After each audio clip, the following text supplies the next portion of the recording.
y consolidación del Imperio Romano.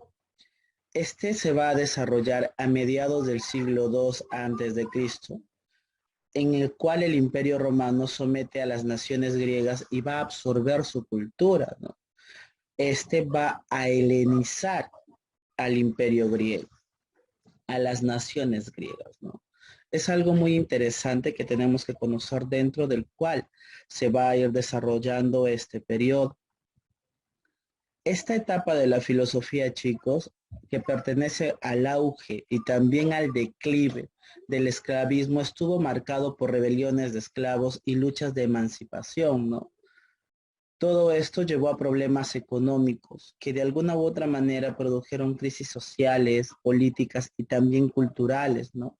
A partir de estas crisis, muchos filósofos de esta época tuvieron como tema de reflexión el problema de la moralidad, de la moral, y también el problema de la búsqueda de la felicidad humana, ¿no?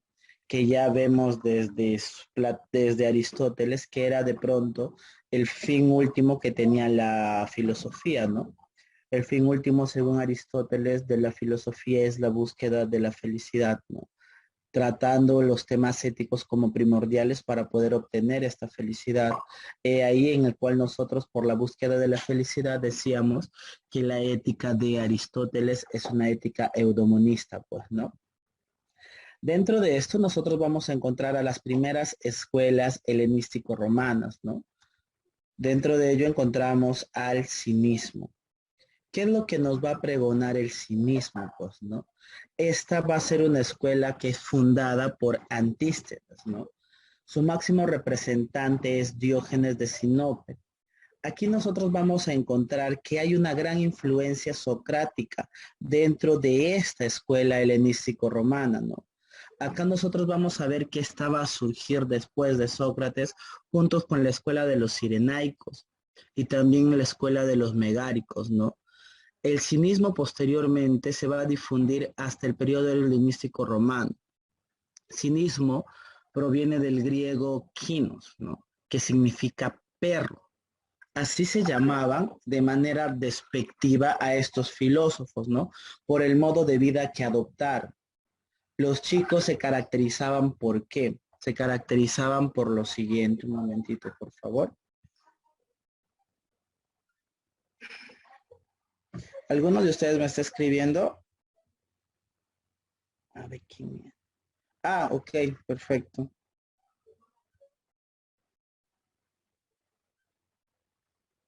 Muy bien. Voy a desactivar el chat. A ver. Un momentito, por favor. Quiero borrar esto para que no suene. Esto también, esto también. Perfecto. Entonces vamos a seguir. ¿Cuáles van a ser las características que van a obtener los cínicos, ¿no? Las características que van a obtener los cínicos o los perros, como se les denomina, va a ser el abogar para que el hombre limitara sus necesidades a lo indispensable, pues, ¿no? De alguna u otra manera, es decir, que solo debe tener aquello que necesita, aquello que es suficiente para que él pueda subsistir ante el entorno, ¿no? A lo que se le va a llamar ascetismo. Otra característica que va a tener esta escuela o los miembros de esta escuela va a ser el despreciar las normas morales, las normas sociales, la decencia, las costumbres y la cultura, pues, ¿no? Van a ser aquellos que crean sus propias normas de vida, ¿no? Algo que va a trascender también en otros filósofos de la época moderna, de la edad moderna y la edad contemporánea, ¿no? Como por ejemplo, va a trascender mucho en el pensamiento de Nietzsche, ¿no? Nietzsche concibe que nosotros de pronto tenemos pensamientos muy apolónicos aceptables, pero asimismo tenemos pensamientos dionisíacos no aceptables, ¿no? Pero que nosotros somos muy hipócritas porque nunca vamos a decir aquello que nosotros queremos decir, sino que siempre vamos a encubrir por aquello adaptativo en lo que decimos, ¿no?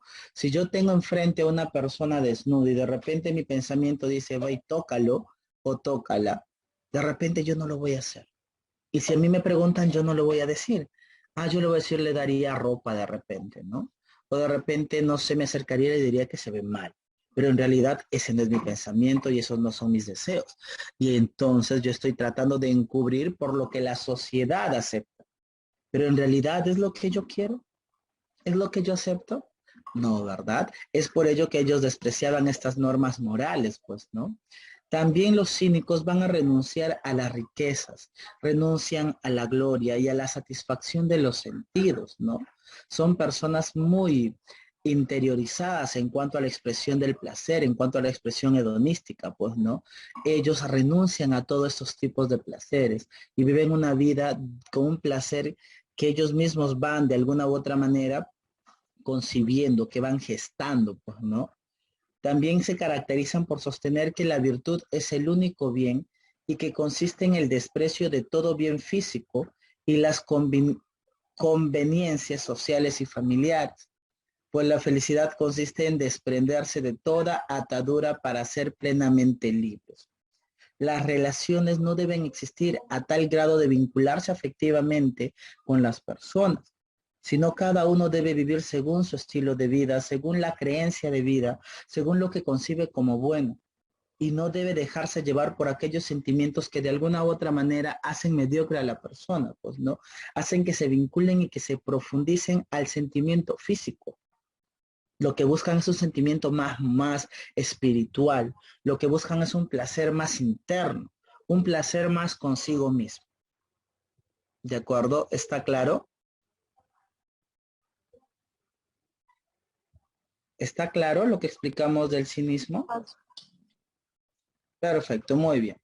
Acá nosotros vamos a encontrar, como ya lo dijimos, a Diógenes como uno de sus máximos representantes. Diógenes sostiene lo siguiente, ¿no? Él sostiene que todo lo natural no es deshonroso, que no es indecente y por lo tanto debe hacerse en público, ¿no? Todas las convenciones opuestas a estos principios deberán ser desechas sin tomarse en cuenta. Nos habla de un libre derecho de expresión, que las personas tienen que ser siempre como son, tienen que hacer valer la idea de quiénes son por encima de pronto de lo que otros puedan pensar, ¿no? Algo que nosotros vamos a encontrar dentro de las filosofías de nuestra vida, pues, ¿no? El tema del ser aquello que queremos ser, que acepten los demás, pero no ser de repente aquellos que nosotros somos, ¿no? ¿Cuántos de ustedes alguna vez se han limitado al expresar lo que sienten? Se han limitado al expresar lo que piensan, se han limitado a expresar sus opiniones por el miedo a no ser aceptados. ¿Cuántos de nosotros lo hemos hecho? ¿Y cuántas veces hemos visto a las personas que defienden su opinión, su pensamiento sin importarle a la gente? Sin importar aquello que los demás puedan pensar, aquello que los demás puedan concebir como correcto, pues no. ¿Cuántos de nosotros hemos hecho eso?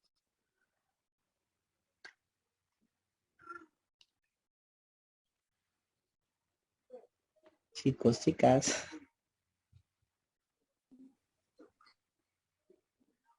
Yamit, querías hablar. No, profesor. Muy interesante, ¿verdad? No queremos hablar mucho. Me da risa cada vez que entro a trabajar con ustedes en clases virtuales, no cooperan, ustedes no colaboran, no comparten opiniones. Decía Sócrates que uno no puede enseñar en una relación vertical en el que yo sé todo y los demás solo escuchan, sino que el mejor método para poder de pronto enseñar es el diálogo, ¿no? Una relación horizontal en la que el que conoce el tema va a expresar aquello que conoce, pero que comparte con lo que conocen los estudiantes, ¿no? Dentro de la psicología nosotros hablamos del conocimiento previo en el aprendizaje significativo. Para que ustedes puedan aprender, necesitan hacer significativo aquello que están aprendiendo, es decir, vincularlo con el conocimiento que ustedes ya poseen. Y si es que no poseen muchos conocimientos, preguntar, pues, ¿no? Pero si ustedes solo se quedan callados, yo asumo que de pronto lo saben. Y de pronto el examen de admisión, ¿cuándo van? Y si les preguntan sobre estos temas. Y si ustedes no saben qué responde. Mi profesor no, así no me ha enseñado, van a decir. Él es el culpable. Luego, pobre yo, mi cabeza volando. Chicos, por favor, compartan, pregunten, no se queden callados. No es muy sexy quedarse callados. Si se quedan callados ustedes, no sé, es como que me da la impresión de que no les interesa el curso. De repente como que, bueno, ya sé mucho ya. ¿Qué estoy aprendiendo ahí? Por favor, ya. Y no es por malo, sino es que deben también compartir pues, aquello que ustedes conocen. No deben ser egoístas con su conocimiento. Yo siento que como que mezquinan hasta sus voces. ¿Por qué mezquinan sus voces? Bueno, vamos a seguir entonces. Otra de las escuelas helenísticas romanas que nosotros vamos a encontrar es la escuela del epicureísmo, ¿no? ¿Qué es lo que nos va a decir el epicureísmo? Esta escuela, también denominado la escuela del jardín, pues, ¿no? Esta es fundada por Epicuro de Samos, quien dividió a la filosofía en física, lógica y ética, ¿no? ¿Qué es lo que nosotros vamos a encontrar según su división dentro de la filosofía física, ¿no? En la física, el epicureísmo asumió el materialismo atomista de Demócrito, pues, ¿no? Demócrito es el que nos habla del vacío, nos habla de la existencia del átomo, pues, ¿no? De cuando algo está lleno y cuando algo está vacío. Demócrito es uno de los filósofos cosmológicos, pues, ¿no? Que es de pronto el discípulo de Leucipo. Entonces, esto es lo que va a asumir dentro de la filosofía física el epicureísmo, ¿no? El materialismo atomista de Demócrito. Sostuvo asimismo que todo conocimiento viene de los sentidos, ¿no? Es conocimiento más empírico. Toda existencia se reduce a lo material y que ésta está compuesta de átomos que se mueven eternamente en el vacío. El destino, según el epicureísmo, no gobierna todas las cosas. Hay que conceder una parte al azar, ¿no? ¿A qué hace referencia con eso? Con que hay que conceder una parte al azar. Aquí nosotros tenemos que concebir a la espontaneidad y a la libertad como parte esencial de aquello a lo que nosotros llamamos destino. Y no solo abandonarnos a lo que se supone ya está escrito para nuestra vida, sino es muy importante aquello que nosotros vivenciamos en el día a día, aquello que nosotros vamos a adquirir en conocimiento por nuestros sentidos, aquello experimental, aquello de la experiencia, aquello que es muy empírico, pues, ¿no? Es lo que nos dice según la física. Pero según la lógica, ¿qué es lo que va a sostener el epicureísmo? El epicureísmo, según la lógica, sostiene que la lógica debe elaborar los cánones según las cuales reconocemos a la verdad. ¿Cuáles van a ser las reglas que debe seguir la verdad o para que un conocimiento sea verdadero? Es lo que nos va a decir según la filosofía en la lógica. Pero en el campo de la ética, este nos va a decir que el placer es el bien supremo y la verdadera sabiduría va a consistir en eliminar todos los deseos que turban el equilibrio del cuerpo con el alma, lo que conlleva a una vida placentera, a una vida dichosa, a una vida tranquila. Pero es muy necesario concebir también que este placer debe ser puro, debe ser un placer sin mezcla de dolor, debe ser duradero y asimismo debe ser estable, que deje al hombre dueño de sí mismo, puesto que éste tiene el libre albedrío, ¿no? Según la escuela del epicureísmo, el placer es la razón de ser de la vida. El hombre solo busca el placer en él, ¿no? El epicureísmo huye de la familia, de la vida pública, de su relación con toda institución. Los epicureístas se alejan de la religión también. ¿Por qué se alejan de la religión? ¿Por qué se alejan de toda institución? ¿Por qué se alejan de la familia y de la vida pública, no? Puesto que ellos conciben que todos estos grupos sociales son fuentes de turbación humana y estas van a dificultar alcanzar el sumo bien, que es una vida placentera. Van a existir 4 reglas que debe seguir un epicureísta para obtener este tipo de placer que van a pregonar dentro de su escuela, pues, ¿no? Y la primera es procurarse los placeres que no tengan como consecuencia ninguna pena, ¿no? Es decir, que deben evitar el dolor a toda costa, el sufrimiento. Es la decisión que tú tomas de poder seguir adelante feliz, aunque atravieses cualquier problema. Mientras que tú te alejes de las penas de la familia, como por ejemplo, ¿no? Si tú te vinculas con tu familia, ¿qué es lo que vas a crear ahí? Afecto.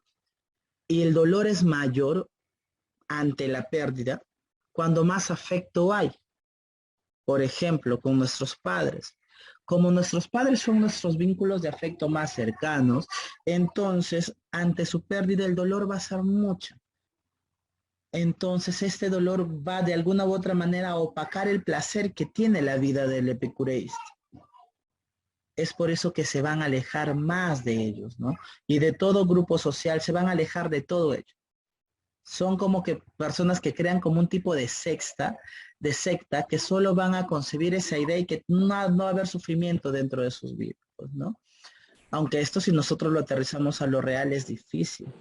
Pero hay personas que son tan fanáticas que siguen este hecho de vida. Otra característica que van a seguir estos epicureístas o de repente denominarles reglas en su moral va a ser el huir de las penas que no llevan en sí a algún tipo de placer, pues, ¿no? El huir de los placeres que puedan privarnos de un placer mayor y produzca de pronto más pena que gozo, ¿no? Lo mismo que decíamos de la familia. De repente el estar con nuestra familia nos causa placer, pero este placer va a ser de pronto tapado por la pena que va a suscitar ante la pérdida o ante cualquier tipo de problemas, pues, ¿no?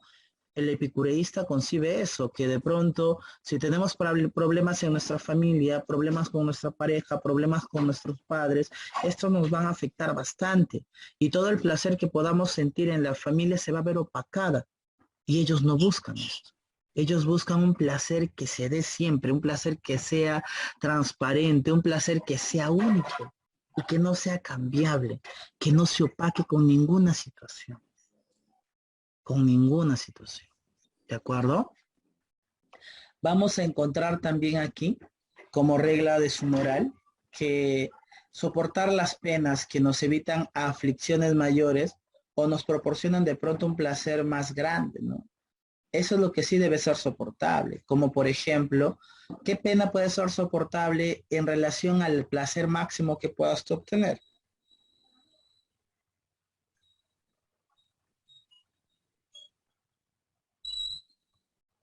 ¿Cuál es la pena que tú puedes soportar en busca del placer que deseas obtener?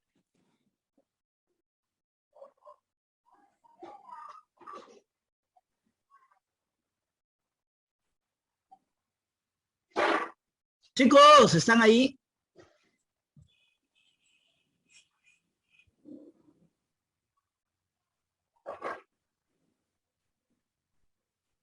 Háblenme pues.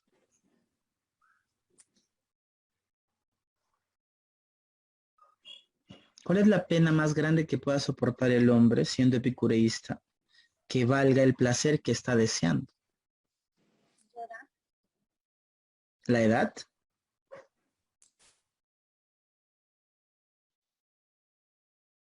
¿Cuál es esta pena?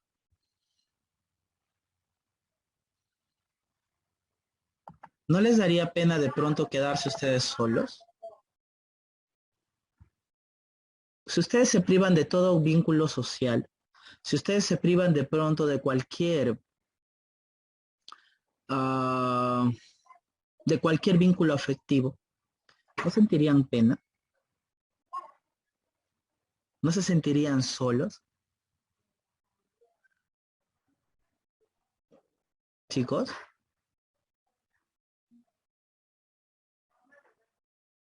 Si ustedes se alejan de su familia, ¿no sentirían pena?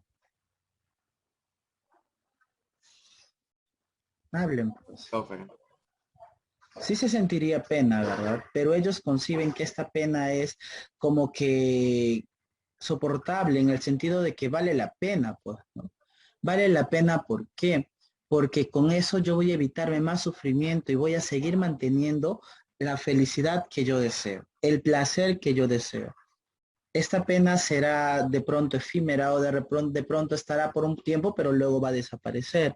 Pero al final, la compensación, todo el placer que voy a sentir por librarme de todos los vínculos afectivos, por librarme de toda preocupación, por liberarme de todo aquello que me va a atar a un sufrimiento constante, pues, ¿no? Ese es el pensamiento de nuestros amigos los epicureístas, ¿no? Otra escuela que nosotros vamos a encontrar dentro de el periodo helenístico romano es la escuela del estoicismo, pues, ¿no? Los estoicistas. Esta escuela va a ser fundada por Zenón de Sitio, ¿no? Este es quien dictó sus enseñanzas en el pórtico, a la cual se le denomina estoa, pues, ¿no? Adornado con de pronto con frescos, por eso es que se le denomina también a la filosofía del pórtico o estoicismo, ¿no? Se consideran estoicos o ciudadanos del mundo. La escuela estoica divide la filosofía en física, que demuestra que la naturaleza, la razón del mundo, vamos a ver también que la va a dividir en lógica, que va a ser la doctrina de la razón, y también en ética, pues, ¿no? Que enseña cómo vivir en concordancia con la naturaleza, que es lo que se va a desear al final, ¿no? En la física, los estoicos sostienen que el fundamento del ser son la fuerza, la atención y también la energía. Nosotros solamente vamos a sentir las cosas midiendo su fuerza con la nuestra. La fuerza, que va a ser la esencia de las cosas, supone un principio muy activo según el pensamiento de los estoicos, ¿no? Que va a ser el pensamiento o de pronto concebido también o denominado razón. Mientras que la materia es pasiva, esto va a ser un predominante, pues, ¿no? Pero estos dos principios solo los va a separar la abstracción. La razón de pronto va a obrar en el seno mismo de las cosas, no por encima de estas cosas. Vamos a ver que esta va a ser inferior e inmanente y no superior o trascendente. Esta razón interior es a la vez el destino a la providencia del mundo que nosotros vamos a desear, ¿no? Pues todo se encadena racional y necesariamente. Según este pensamiento, Dios es la razón. Dios es la razón que va a obrar y va a luchar en el universo. ¿Se entiende? Sí, profe. Perfecto. En la lógica, los estoicos van a defender lo siguiente, ¿no? Ellos consideraron importante el estudio de la estructura racional del mundo. Estos estoicos van a postular la existencia de un logos universal, logos que significa razón, pues, ¿no? Que determinaba las relaciones causales entre todo lo que suscita en el entorno, en todo lo que suscita en el universo, ¿no? Aquí vamos a ver que según la concordancia o en concordancia con ello, ellos desarrollaron una lógica proposicional que de pronto estudia las relaciones entre todos los enunciados que existen para concebir la existencia del universo. En el campo de la ética, la escuela busca la felicidad suprema en una actividad constante para poder vivir en armonía con la naturaleza. Para ellos era muy importante esta armonía que nuestra vida podría tener con la naturaleza, pues no. Pues la conducta de nosotros los hombres debe orientarse a la naturaleza, según su pensamiento, ¿no? ¿En qué consiste este pensamiento? Ello consiste en la supresión de nuestras necesidades y placeres materiales. Aquí nosotros tenemos que despreciar todo lo convencional, todo lo que no es natural. La felicidad es consecuencia de la virtud. Su lema básico va a ser, lo bueno es la armonía con la naturaleza, dejando todo aquello que escapa de la naturaleza, todo aquello que de repente puede corromper nuestra vida, dejando de lado todo aquello que nos aleja de la felicidad suprema que nosotros alcanzamos, todo aquello que escapa de la razón, de este logos universal, ¿no? Un pensamiento muy interesante, un pensamiento muy bonito, ¿no? Pero que diverge de pronto de muchos estilos de vida o muchas concepciones de vida de las personas, desde la antigüedad hasta la actualidad, pues, ¿no? ¿Cuáles son los tipos de placeres que nosotros buscamos en la actualidad?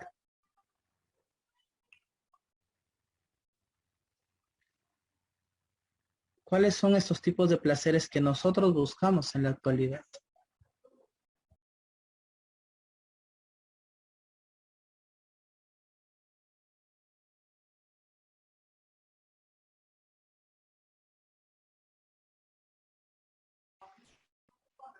Chicos, respondan, pues. ¿Cuál es el tipo de placer que nosotros buscamos en la actualidad? Este está en relación a la naturaleza, está en relación al logos universal que mencionan estos pensadores.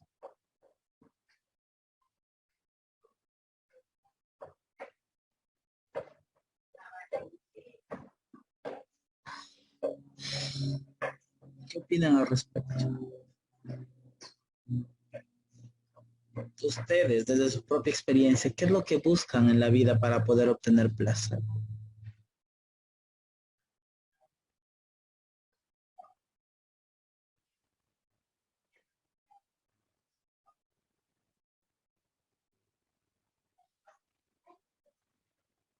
¿Qué buscan, chicos, de la vida para poder obtener placer?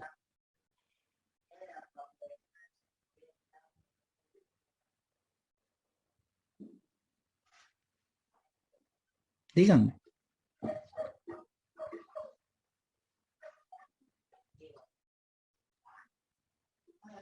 ¿Ustedes no tienen vida? Rosa Marín, Lady Calderón, sus cámaras. Fran, Lucía, tu cámara. Arius, Mayrin, Marilyn, tu cámara.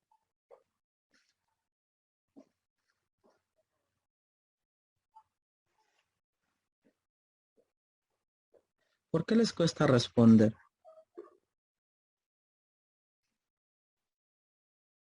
Laura, ¿por qué te cuesta responder? Cuenta. ¿Crees que lo que te pregunto de repente es muy atrevido? ¿Cuál es la razón del por qué no respondes?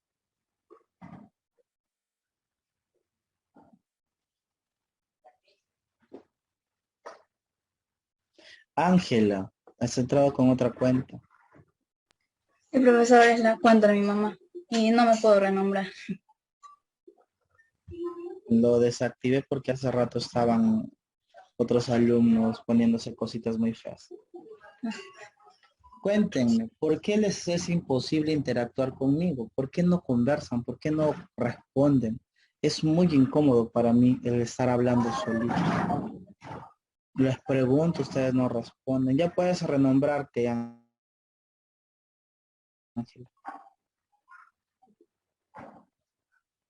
¿Mm? Ya voy, un momentito, por favor.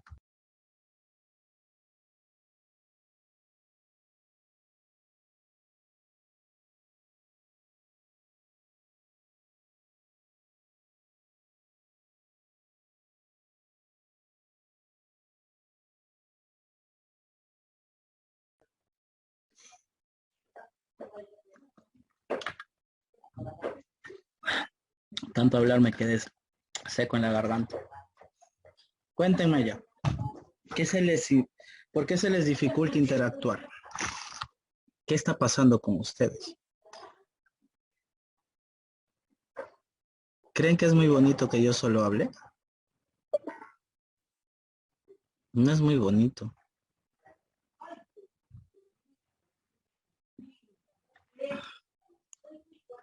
Por favor, traten de participar, ¿de acuerdo?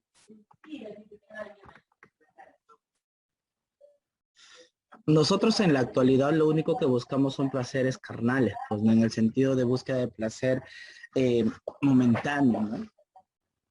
Solo buscamos placeres de momento, placeres de corto plazo. Pero lo que nos van a proponer estos filósofos es otro tipo de placer, pues, ¿no?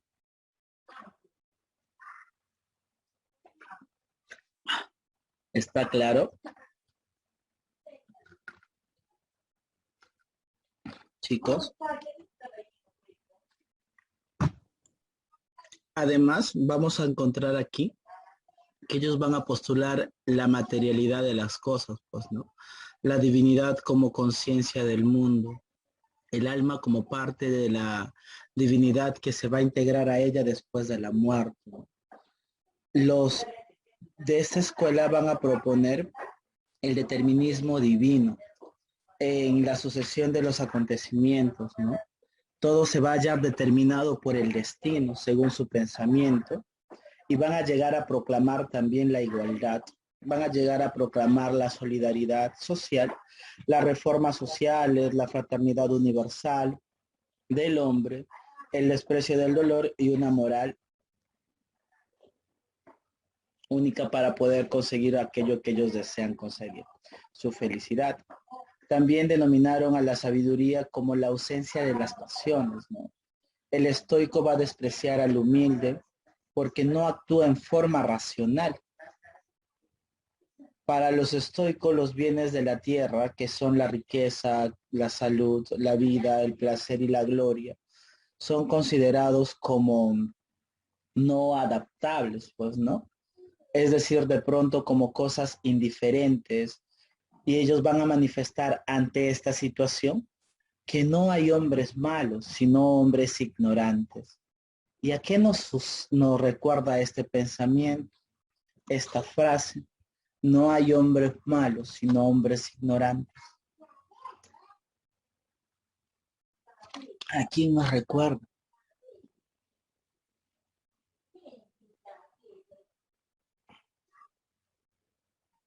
¿A quién nos recuerda? El hombre hace el mal por ignorancia del bien. ¿Quién propone esa frase?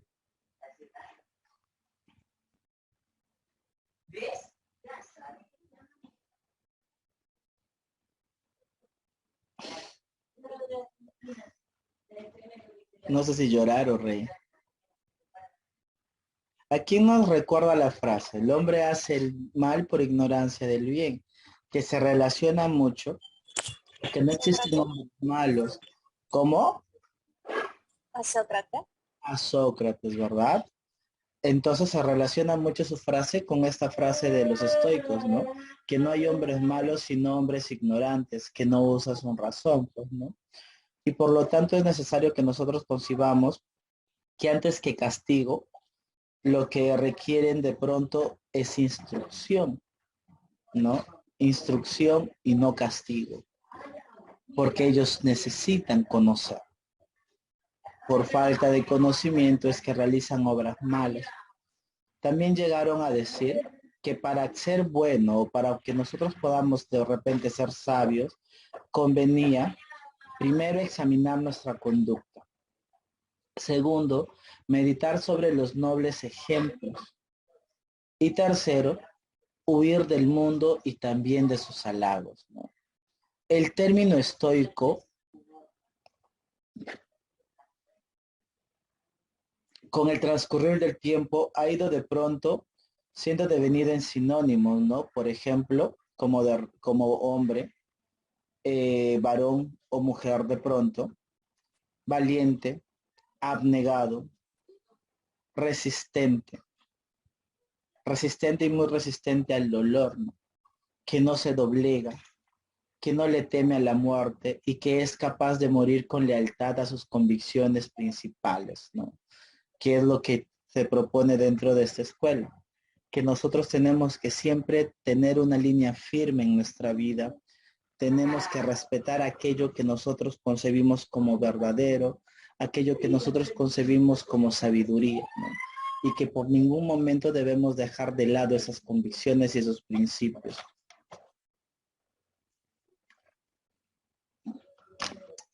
Otra escuela que vamos a encontrar va a ser el escepticismo. Dentro de las escuelas helenísticos romanos, ¿no? El escepticismo es fundado en Grecia por Pirrón de Elis, ¿no? En los años 365 al 275 aproximadamente antes de Cristo. Y esta escuela va a ser continuada por Arcecilio, por Timón, Carneades, Enesidemo y Sexto Empírico, pues, ¿no? Pirrón jamás escribió de pronto una sola obra dentro de la escuela que él mismo ha fundado, pero sí él nos ha mostrado su repudio a los sistemas y a todas las doctrinas filosóficas que existían dentro de su época, y también puso la sabiduría en duda. Pirrón afirmaba que ninguna opinión vale más que otra cualquiera. Recordemos uno de los principios básicos de los escepticistas: no existe un conocimiento universal. El escepticista siempre tiende de pronto a eximirse del poder expresar aquello que opina, porque yo puedo pensar algo sobre una situación, pero ustedes tienen otro pensamiento sobre esa situación. Su conocimiento es distinto al mío. Es por ello que ellos se eximen de expresar aquello que opinan, aquello que de repente piensan, pues, ¿no? No existe un conocimiento universal según ellos, pero también vamos a encontrar algunas variantes, pues, ¿no? Como de repente el escepticismo radical, que no concibe la posibilidad de conocimiento en ninguna de sus categorías. Vamos a encontrar ahí también dentro de ello al agnosticismo, ¿no? Encontramos al ateísmo también. El escepticismo va a provenir del griego skepsis, ¿verdad? Que significa duda. Aquí nosotros vamos a concebir que la duda de la posibilidad del conocimiento de las cosas, ¿no? Y del valor también de la vida. El escepticismo va a negar todo valor de conocimiento y sostiene que no hay un contacto entre un sujeto y un objeto en consecuencia, sino que el hombre debe abstenerse de formular cualquier tipo de juicio, pues todo juicio va a ser siempre falso. Un juicio va a ser la única forma de existencia del conocimiento, y este juicio siempre se va a formar de oraciones, pues, ¿no? El espíritu humano, según el escepticismo, es incapaz de llegar a conocer la verdad, y este inclusive va a llegar más allá de la duda misma, ¿no? Este va a postular la incredulidad y la tendencia al desconfiar de los juicios, al desconfiar de los hechos, al desconfiar de las cosas existentes. El escepticismo antiguo duda de la realidad del mundo exterior, pero cree en la realidad del mundo espiritual. Todo aquello que está interno, todo aquello subjetivo, no objetivo, pues, ¿no? Este va a creer que solo existe este mundo espiritual en la existencia de Dios, ¿no? Propugna que el sabio debe abstenerse de juzgar. El escéptico se considera o se contenta solo con el observar, y se va a rehusar a juzgar, ¿no? Va a rehusar a afirmar o de pronto negar algo de alguien, algo de alguna cosa, algo de alguna situación. Se va a rehusar a juzgar sobre la existencia de las cosas. Se exime esta posibilidad. Si hablamos de escepticismo, hablamos entonces de duda. ¿Sí está claro? Nosotros podemos concebir aquí el hecho de que existía ya el escepticismo, de repente, que no se consideraban escépticos en el sentido muy estricto, pero que sí defendían su pensamiento, ¿no? Y estamos hablando de los sofistas. Los sofistas siempre se consideraban seres muy puntuales en lo que querían decir, seres muy oportunos en lo que querían decir y en el cómo iban a actuar ante una situación. Recordemos la ética de la situación que plantea Jordos, pues, ¿no? Y también lo que nos plantea nuestro amigo Protágoras, que nosotros vamos a depender de las cosas, pues, ¿no? Que nosotros somos la medida de todas las cosas, de lo que se afirma y de lo que se niega, pues, ¿no? Que nuestro pensamiento prevalece al pensamiento de otros y que nosotros no podemos ir expresando cualquier conocimiento por allí, ¿no? Es lo que nosotros vemos como característicos de los sofistas. Y revalidamos aquí que este pensamiento viene de una escuela particular, pues, ¿no? ¿Hay alguna pregunta que tengan ahí?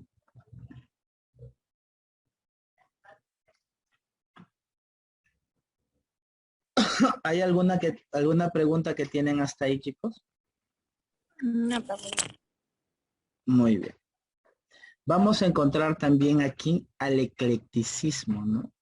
Que proviene del griego eclécticos, que a su vez significa el que elige, ¿no?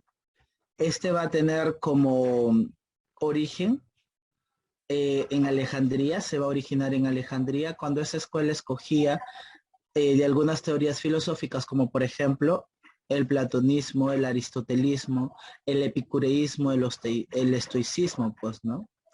Lo que de pronto le parecía lo más adecuado. Es como que es algo igual que el idealismo trascendental, que saca lo que concibe más importante dentro de el empirismo y lo racional, ¿no? También es lo que hace este tipo de escuela, el eclecticismo. En la actualidad hay un término, pues, ¿no? El ecléctico, el que toma de todo un poco para poder conseguir el fin deseado, ¿no? Entonces, según la conveniencia, según lo que de pronto parecía más adecuado para defender su pensamiento, el ecléctico trataba de sacar lo más relevante de la teoría de Aristóteles, lo más relevante de la teoría de Platón, pues, ¿no? Y de las otras escuelas también de su tiempo, del periodo helenístico romano. Vamos, ay, disculpen. Vamos a ver de pronto que esto no va a depender de sus principios propios, ¿no? Como producto de esto, como producto de la confusión y desorientación filosófica de la época, este va a lograr conciliar y combinar también corrientes filosóficas, ¿no? Así va a extraer lo que tenían de verdadero y va a eliminar lo que tenían de falso, pues, ¿no? Los máximos representantes de esta escuela del eclecticismo son Marco Tulio Cicerón, vamos a encontrar a Filón de Larisa, a Panecio de Rodas, vamos a encontrar a Posidonio y Andrónico de Rodas, Galeno y Pérgamo y Seneca, pues, ¿no? ¿Quién es Galeno de Pérgamo?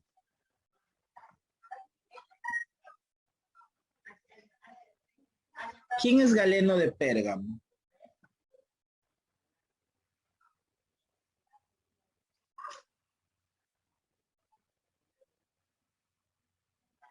Galeno de Pérgamo es el padre de la farmacia. Galeno de Pérgamo en la psicología cumple un papel muy interesante porque va a trascender la teoría de nuestro amigo Hipócrates de Cosmos, ¿no? Sobre la teoría de los temperamentos. La teoría de los temperamentos es una teoría muy interesante.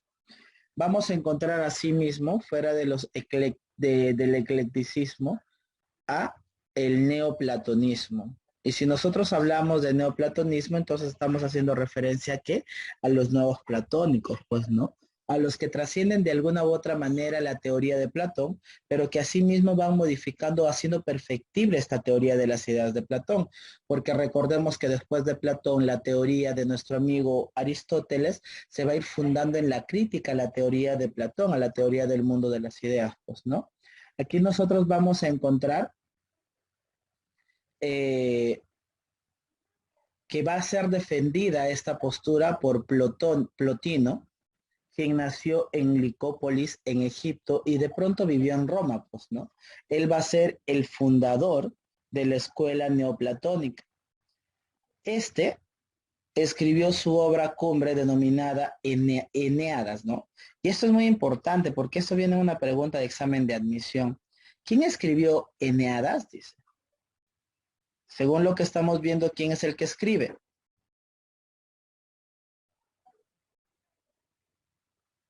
¿Quién es el que escribe?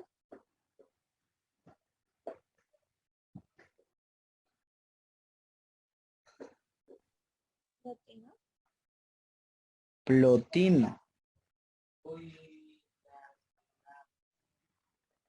Para Plotino, Dios es el origen y la explicación de todo lo existente.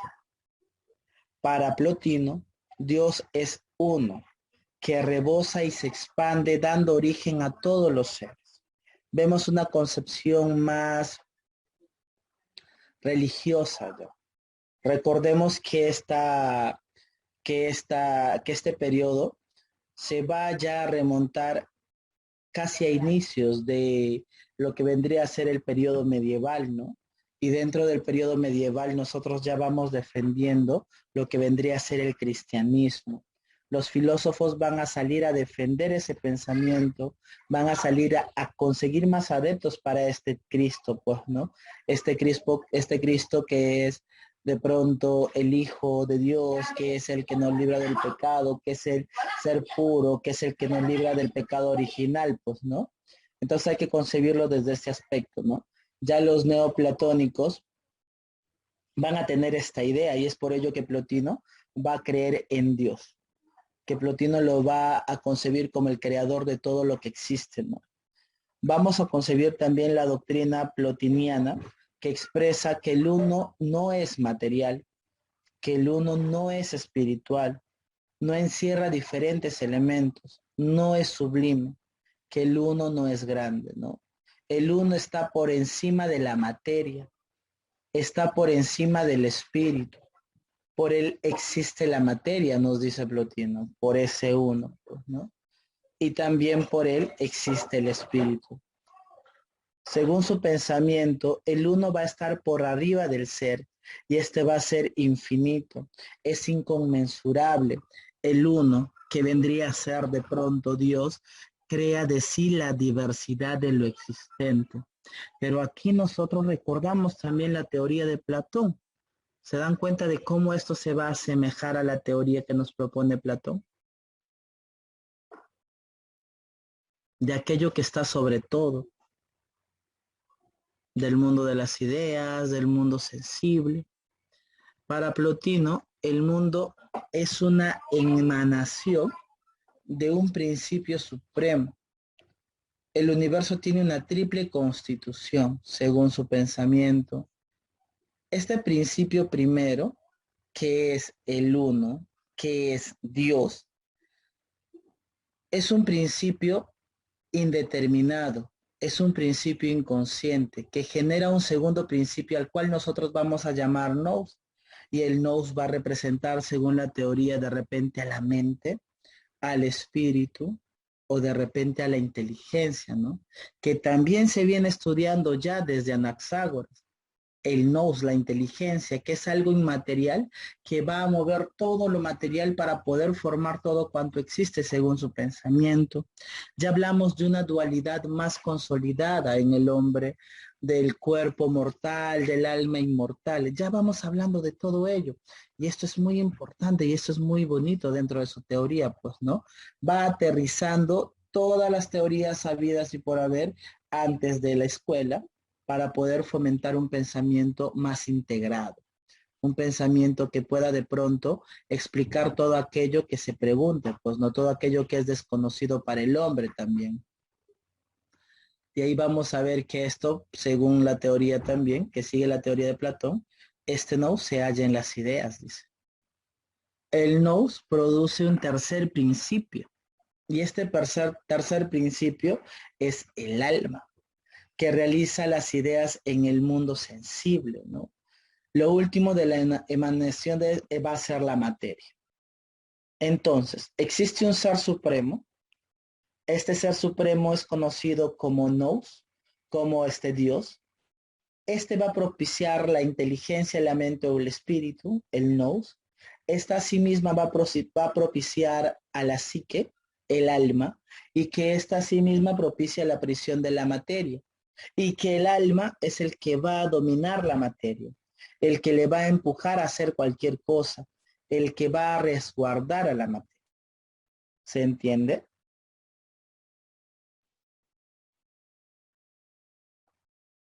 ¿Sí?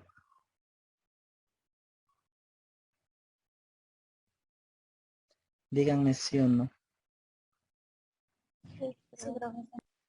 Muy bien. Entonces, esta materia va a hallar su propio bienestar en la vida material, en la vida terrenal, huyendo de las cosas sensibles, dice, ¿no? Aquí nosotros vamos a comprender la importancia que se le asigna a este tipo de validez en conocimiento y de vida.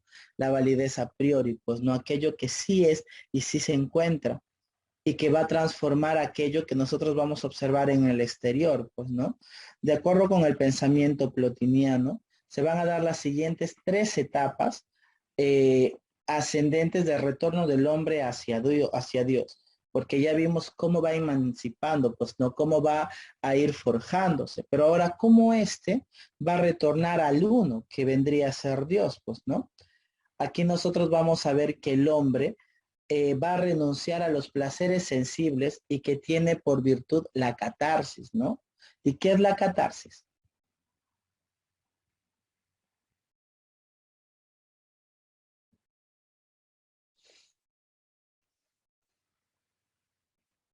¿Qué es la catarsis, chicos? El liberarse, el desahogar, el sacar aquello que te mortifica para que no condicione un estado de salud no óptimo, pues, ¿no? Es aquello que te permite sacar aquello que te lastima. Vamos a ver que también hay una contemplación de la verdad y de la belleza con su virtud, que viene a ser la teoría. Vamos a encontrar aquí al éxtasis, que es salirse de sí por contactarse directamente con la divinidad y que tiene por virtud el alma pura. Si tú quieres volver a Dios, quieres volver al uno, debes abandonarte en la vida terrenal. Debes salir y alejarte de la vida terrenal y abandonarte a la vida espiritual, ¿no? Para volver a ascender y al poder llegar a él. ¿Alguna pregunta que tengan hasta ahí?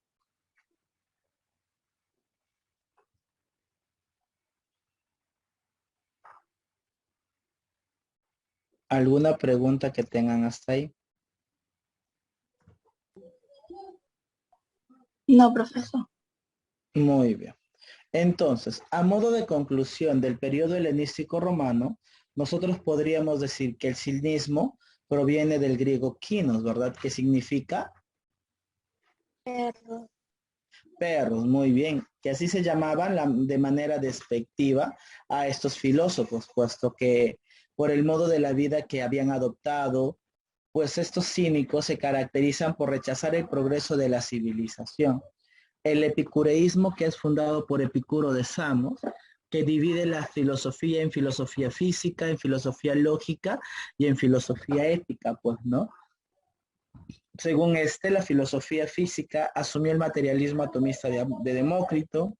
La filosofía lógica propuso elaborar cánones para reconocer la verdad.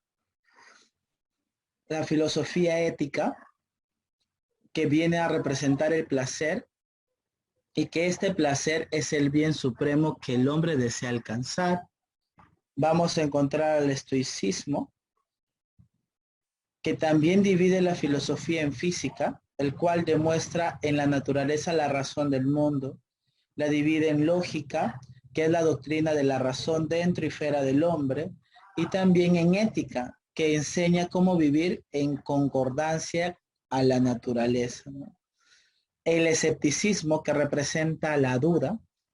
El eclecticismo, al tomar de cada uno algo importante para poder unificarlo. Y por último, el neoplatonismo, que es la escuela neoplatónica, pues, ¿no? Aquí nosotros encontramos como representante a Plotino. Vamos a responder algunas preguntas. El periodo helenístico romano tiene como tema central la búsqueda.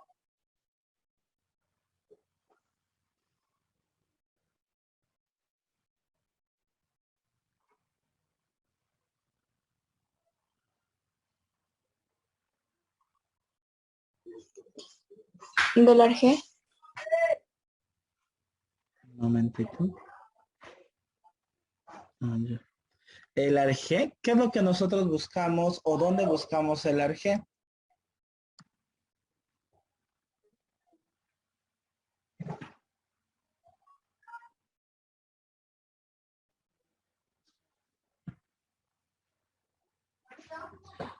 ¿Qué es lo que buscamos en el periodo helenístico romano? La virtud, el arjé del ser. de la felicidad, del bien común, la felicidad, ¿verdad? Es lo que nosotros buscamos en el periodo helenístico romano. El Argés del periodo cosmológico, profesor. Exacto, el Argés del periodo cosmológico, ¿no?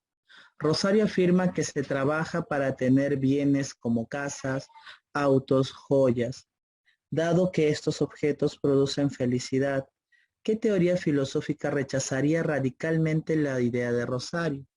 Platonismo, aristotelismo, cinismo, epicureísmo, el estoicismo. Epicureísmo. El epicureísmo, ¿qué piensan los demás?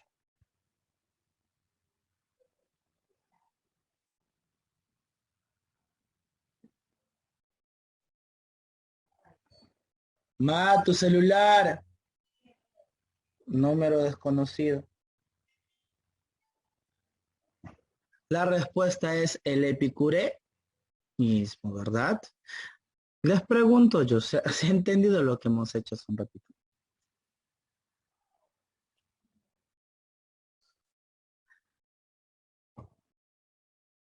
Les voy a pasar yo mejor les voy a pasar el PDF, ¿ya? ¿Van a querer? Para que lo puedan repasar. Muy bien. Acá también tengo otras preguntas, pero están marcadas ya. No tienen ningún chiste si están marcadas. Vamos a seguir avanzando, ¿de acuerdo? A ver, esto no es helenístico romano. Listo.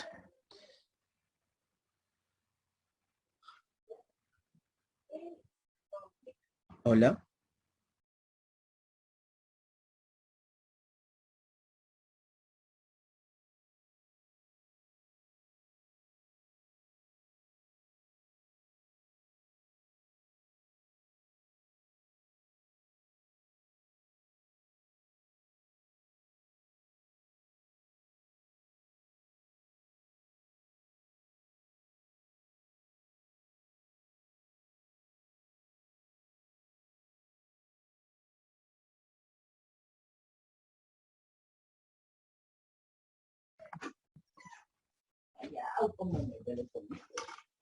¿Ya te han puesto la inyección yo? ¿Vas a ir al velorio?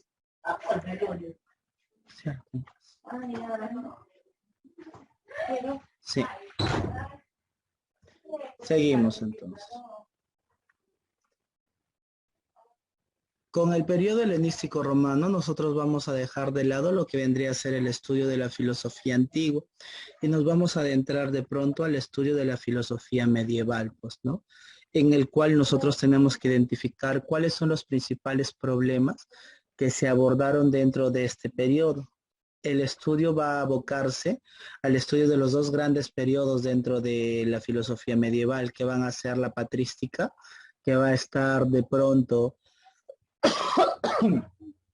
que va a estar representado por Santo Tomás de Aquino, San Agustín de Hipona, y vamos a también estudiar un poco lo que vendría a ser la escolástica, ¿no? Que es el cual va a estar representado por nuestro amigo Santo Tomás de Aquino, teniendo en consideración algo dentro de su teoría, que es muy importante que nosotros recordemos, ¿no? Que nos va también a ayudar a poder descifrar cuáles podrían ser las respuestas en el caso de que se nos vengan ese tipo de preguntas, ¿no? Dentro de la patrística con San Agustín de Hipona, nosotros vamos a encontrar una predominancia grande sobre el pensamiento platónico también, pues, ¿no? Este patita va a creer fielmente en la teoría de Platón y la va a defender dentro de este periodo medieval. En la escolástica, nosotros vamos a comprender que va a haber un predominio del pensamiento de Aristóteles en ese periodo. Santo Tomás de Aquino defiende mucho la teoría y más la teoría del alma, pues, ¿no? Porque se basa más a ello. Mientras, por ejemplo, que es Aristóteles menciona de pronto que nosotros tenemos tres tipos de alma en relación a los tres grandes tipos de seres vivos, como son los vegetales, como son los animales y como de pronto son los hombres. Así también existen para cada uno de esos grandes tipos de seres vivos un alma específica, ¿no? Que son de pronto el vegetativo, que es de pronto el sensitivo y el racional, ¿no? Y así Santo Tomás de Aquino, por ejemplo, dice que nosotros como hombres, por la creación divina, ¿no? El hombre, por ejemplo, ha sido creado al sexto día, pero antes de que creen al hombre, se ha creado a los animales. Y antes de que se creen a los animales, se crean entonces a las plantas, a los vegetales. Entonces, por un proceso evolutivo, se van a ir forjando estas almas. Primero el alma es vegetativa, dice Santo Tomás de Aquino. Por evolución, alma sensitiva en los animales y siguiendo la evolución, alma racional para los hombres. De acuerdo, más o menos así vamos a ir contextualizando lo que vendría a ser este pensamiento, pues, ¿no? Entonces, esta época, el periodo medieval, es de predominio de la temática religiosa, el predominio del cristianismo, ¿no? Cuando en el siglo V antes de Cristo poco quedaba de pronto del esplendor del mundo antiguo, los pueblos europeos fueron reorientados bajo el signo de una religión y a esta religión se le denomina el cristianismo, ¿no? La filosofía se vuelve sierva de la teología. La Iglesia Católica dominó la casi totalidad de esa época. Y no es de extrañar de pronto que su pensamiento también justifique el gran poder que alcanzó esa institución sobre la población, pues, ¿no? Como les había mencionado, el primer periodo que nosotros vamos a encontrar dentro de la filosofía medieval es la patrística. La patrística que hace referencia a la época de los padres de la iglesia, ¿no? Que en la cual predomina el platonismo a través de la influencia de San Agustín de Hipona, ¿no? Pero ¿quién era San Agustín de Hipona? ¿Alguna vez ustedes han escuchado la historia de San Agustín de Hipona?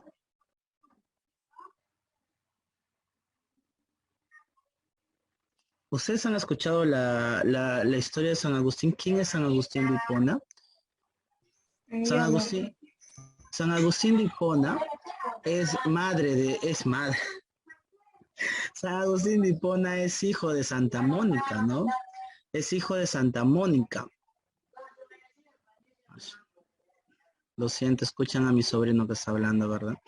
Mucho ruido, es que soy el cumpleaños de mi sobrina y están que le llaman y me están distrayendo mucho con tantas voces y me estoy alocando acá. Por un lado ustedes no me dicen nada y por otro lado me están diciendo muchas cosas por acá y escucho tantas cosas. Me estoy alocando, lo siento. Me distraigo mucho. Y lo peor es que mi audífono se ha malogrado y no puedo ni siquiera ponérmelo para poder concentrarme más. Mamita, hay mucho ruido. Váyanse por allá, por favor.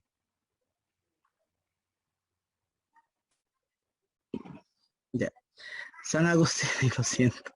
Sí, yo entro en crisis muy fuerte, ahorita estoy muy ansioso ya. Ya me dio mucha ansiedad. Y no sé controlar mi ansiedad, lo siento. San Agustín de Hipona es hijo de Santa Mónica, ¿no? Dice la historia que San Agustín de Hipona tuvo una vida muy mundana. Él se casó, tuvo un hijo, perdió a su hijo, perdió a su familia. Ante el constante ¿cómo se dice esto? Ante la constante oraciones de su madre es que él vuelve, que él se mete al camino de la religión, pues, ¿no? Y miren, es uno de los máximos representantes de este periodo de la patrística en la filosofía medieval, que utiliza de pronto la filosofía para poder defender este pensamiento cristiano, ¿no? Que puede defender inclusive, ¿eh? La psicología también es utilizada dentro de este periodo para poder conseguir adeptos y defender el pensamiento cristiano.